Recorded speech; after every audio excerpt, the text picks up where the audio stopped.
Hoje a gente vai bater um papo de uma maneira bem tranquila sobre o funcionamento do nosso cérebro. E a gente vai utilizar aqui hoje uma teoria que foi instituída por um neurocientista chamado Paul MacLean. Se eu não me engano, foi na década de 70, 80, mais ou menos nesse período, não tenho bem certeza. E ele trouxe uma ideia que eu acho uma ideia bem interessante, que ele divide o cérebro em três e ele chama essa teoria de cérebro trino. É algo que é mais metafórico do que literal, tá, gente? Mas é um ponto de partida interessante porque faz com que a gente enxergue o funcionamento do cérebro de uma maneira lógica e de uma maneira até evolutiva. Como foi que esse neurocientista ele dividiu o cérebro? Ele dividiu em três cérebros: em cérebro reptiliano, cérebro límbico e o córtex. E a gente pode ver aqui, mais ou menos, eu fiz um esqueminha à mão, eu não sou um bom desenhista, mas dá para ficar um pouco didático, dá para a gente entender. O cérebro trino, né? A primeira camada dele a gente poderia dividir, no caso, o cérebro em três camadas. Vou pegar aqui o microfone para não ficar ruim o áudio. A gente poderia dividir em três camadas: a camada número um, a camada número 2 e a camada número 3. A camada número um seria a camada mais primitiva. E é uma camada que ele chamou de cérebro reptiliano porque, evolutivamente, animais considerados inferiores, animais mais simples, eles também possuem essa parte do encéfalo. Essa parte, na gente, a gente chama de tronco encefálico. E essa parte ela tem a função de organizar as funções mais autonômicas do nosso indivíduo, do nosso organismo. Ou seja, as funções automáticas. Por exemplo, a frequência do coração, a quantidade de glicose do nosso sangue, a quantidade de açúcar, a quantidade de energia. Se a nossa bexiga ela está muito cheia, é essa região que envia um comando para que o músculo da bexiga ele se contraia e com isso esvaziar a bexiga. Então são funções automáticas, funciona independente da minha vontade. Por isso que a gente fala de sistema autonômico, ou seja, funciona de uma maneira autônoma, né? Então, por exemplo, se por acaso você está com o nível de açúcar no sangue muito baixo, essa camada ela vai enviar um sinal para que você sinta a necessidade de procurar comida, para que você sinta fome. Ela detectou a queda de açúcar no sangue e ela é quem faz você procurar comida. Se por acaso você está com a bexiga cheia, repleta de urina, a bexiga ela vai distender as paredes dela, ela vai enviar um sinal, essa camada ela vai detectar isso, essa camada número um, e ela vai fazer com que a bexiga se contraia, manda novamente um sinal para a bexiga, o músculo dela se contrai e esvazia a bexiga. Se por acaso você tiver com muito frio, essa camada ela detecta que a temperatura do sangue ela caiu, ela envia um sinal para os músculos poderem se contrair, você começa a tremer e a temperatura do corpo volta ao normal. Então funciona independente da sua vontade. Vamos agora para a camada número 2, que seria o córtex límbico, o cérebro límbico. Essa região do encéfalo é uma região que ela está envolvida com o processamento das emoções. E ela é uma região que ela começou a se desenvolver mais nos mamíferos. Então é uma região mais recente do ponto de vista evolutivo. Então, por exemplo, se por acaso você se depara com uma situação muito pavorosa, uma situação que te traz pavor, que te traz medo, essa camada ela manda um sinal para a camada número um, que vai enviar um sinal para os seus músculos e você vai tremer, só que dessa vez tremer de medo. Então ela começa a processar mais as emoções. Você vê que o nível de inteligência, vamos falar assim, para ficar um pouco mais didático, ele vai começando a ficar mais complexo. Né? Então, essa região aqui do córtex límbico, ela estaria mais ou menos situada no meio do encéfalo. O tronco encefálico seria mais essa partezinha azul.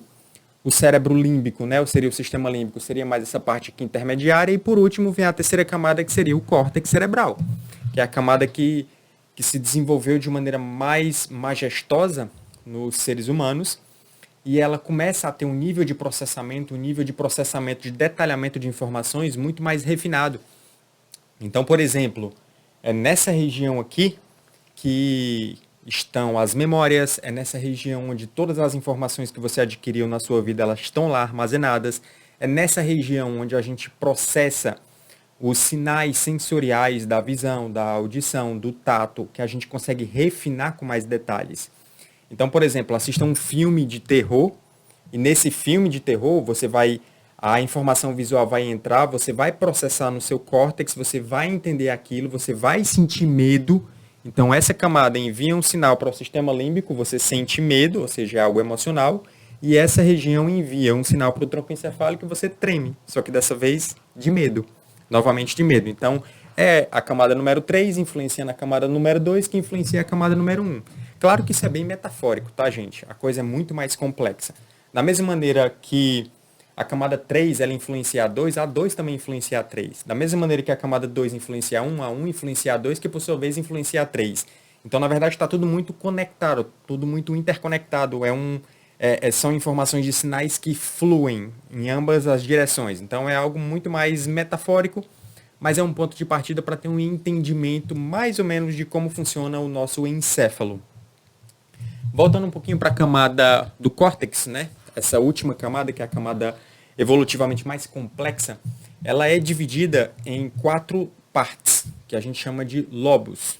Existe o lobo frontal, existe o lobo parietal, o lobo occipital e o lobo temporal. Essa região ela não é lisa, ela é cheia de dobrinhas. Consigo pegar aqui a maquete para mostrar para vocês. Essa região, na verdade, ela é cheia de dobrinhas.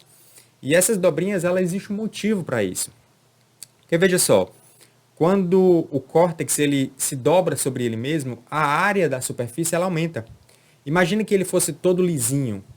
E imagina que a gente teria apenas uma camada de células. Então, se as células elas fossem apenas em uma camada e fosse toda lisinha, você concorda comigo que a gente conseguiria aumentar a quantidade de células se ao invés de ser lisinho fosse bem dobradinho, se dobrando um sobre ele, o córtex fazendo circunvoluções?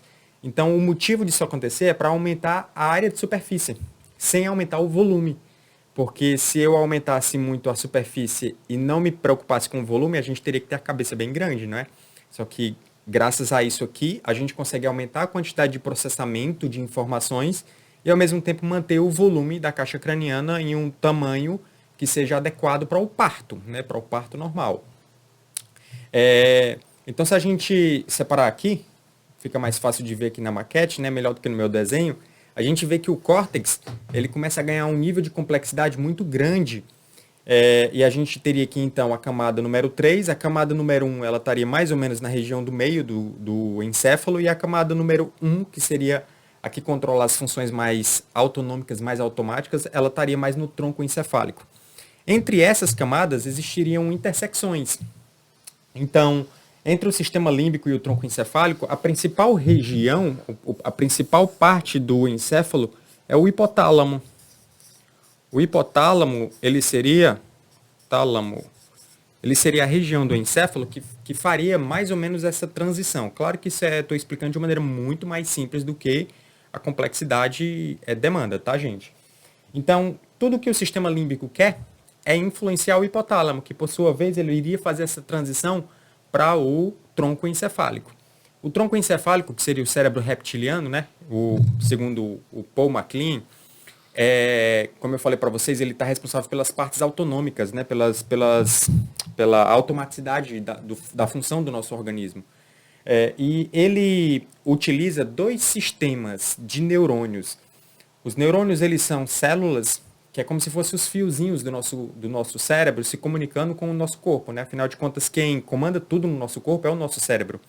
Então, esses fiozinhos, a gente divide ele em 2 sistemas, que seria o sistema nervoso autônomo simpático e sistema nervoso autônomo parasimpático. O sistema nervoso autônomo simpático e o parasimpático, eles trabalham em conjunto, para que a gente tenha uma manutenção das funções vegetativas do nosso corpo. Então, no momento em que o simpático ele acelera o coração, o parasimpático ele desacelera.